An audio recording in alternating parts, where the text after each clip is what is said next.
Hello बच्चों, चलिए प्रश्न को पढ़ते हैं।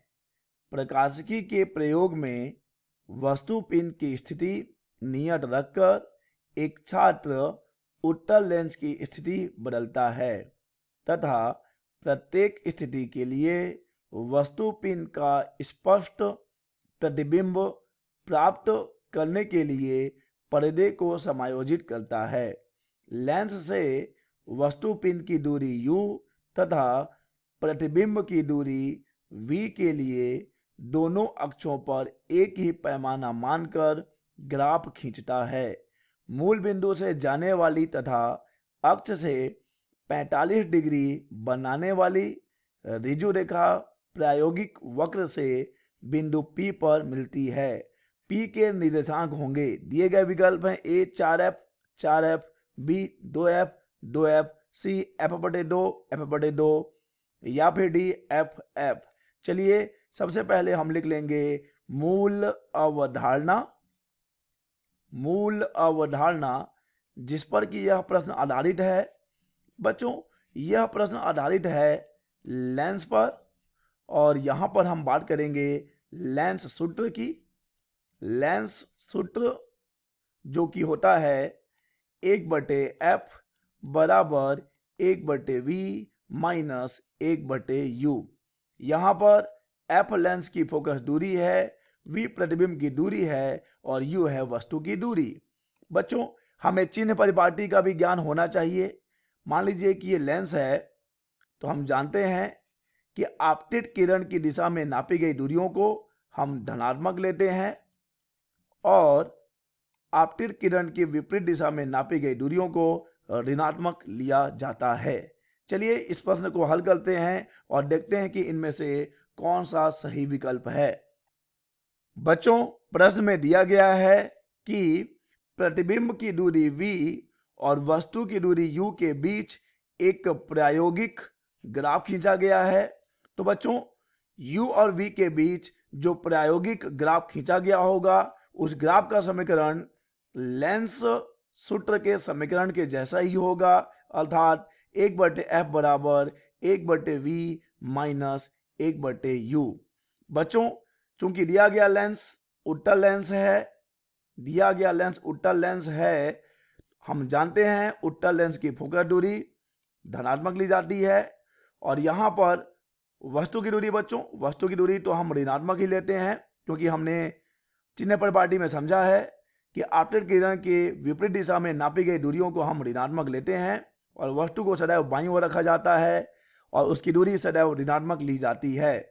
बच्चों, यहां पर अगर हम देखें प्रतिबिंब की दूरी क्या होगी, तो प्रतिबिंब की दूरी को भी धनात्मक लिया जाएगा क्योंकि बच्चों यहां पर प्रश्न में दिया गया है कि हमने प्रतिबिंब पर्दे पर प्राप्त किया है और पर्दे पर वास्तविक प्रतिबिंबों को ही प्राप्त किया जा सकता है और उत्तल लेंस के लिए वास्तविक प्रतिबिंब बनता है सदैव दाईं ओर। तो बच्चों, यहां पर जो हम दूरी नापेंगे प्रतिबिंब की दूरी, वह आपतित किरण की दिशा में नापेंगे, अतः उसे धनात्मक लिया जाएगा। तो बच्चों, अगर इसे हम कहेंगे समीकरण 1 है, तो अगर हम वहां पर चिन्ह परिपाटी लगा देते हैं तो हमें मिलेगा 1/f बराबर 1/v माइनस 1/-u। तो ये हो जाएगा 1/f बराबर 1/v minus minus plus 1/u। ठीक है बच्चों, तो ये हो जाएगा हमारे उस ग्राफ का समीकरण जो कि u और v के बीच में खींचा गया है। बच्चों, यहां पर एक रेखा की बात हो रही है, जो रेखा मूल बिंदु से गुजर रही है और जो अक्ष से 45 डिग्री के कोण पर झुकी हुई है और बच्चों यह वक्र से बिंदु P पर मिल रही है। तो मान लेते हैं कि यह वक्र से जिस बिंदु पर मिलेगी उसका निर्देशांक है u और v। ठीक है बच्चों, और उस u और v पर देखिए यह रेखा उस वक्र से मिलेगी और साथ ही यह गुजर रही है मूल बिंदु से, यानी कि इसका एक निर्देशांक 0 0 भी होगा।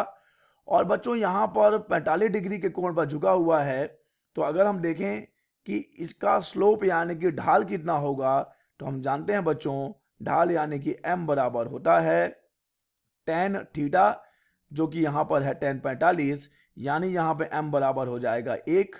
इसे हम दे रहे हैं समीकरण नंबर 3। ठीक है बच्चों, अब चूंकि बच्चों यहाँ पर शून्य शून्य से यह रेखा गुजर रही है और एक निर्देशांक u और v होंगे उस रेखा के, तो अगर हम स्लोप यानी कि ढाल का सूत्र देखें तो हम जानते हैं कि m बराबर होता है y2 माइनस y1 बटे x2 माइनस x1।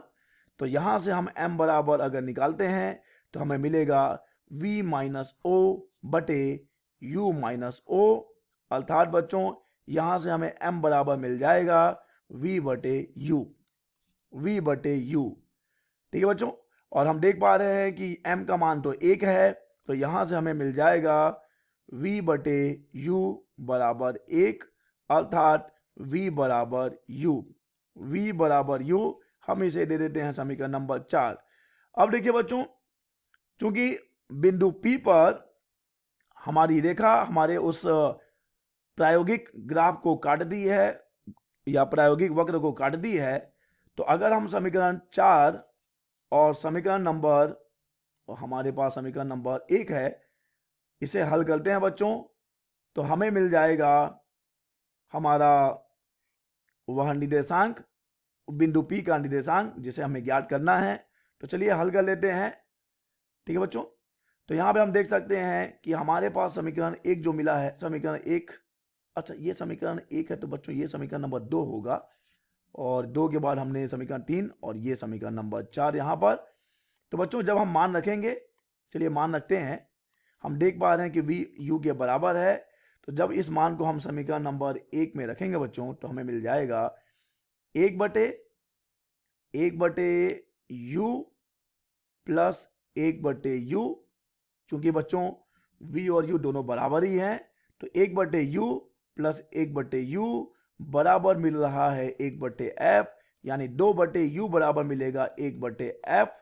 ठीक है बच्चों, चलिए इसका व्युत्क्रम ले लेते हैं, तो हमें मिलेगा u बटे 2 बराबर f, यानी कि बच्चों हमें मिलेगा u बराबर 2f। बच्चों u बराबर 2f है और v u के बराबर है, यानी ये भी 2f होगा। अतः बच्चों हमारे जो निर्देशांक हैं वो क्या हो जाएंगे, 2f और 2f हो जाएंगे। अतः इस प्रश्न का सही विकल्प हो जाएगा b, 2f 2f। आशा करते हैं बच्चों आपको यह प्रश्न समझ आया होगा। धन्यवाद।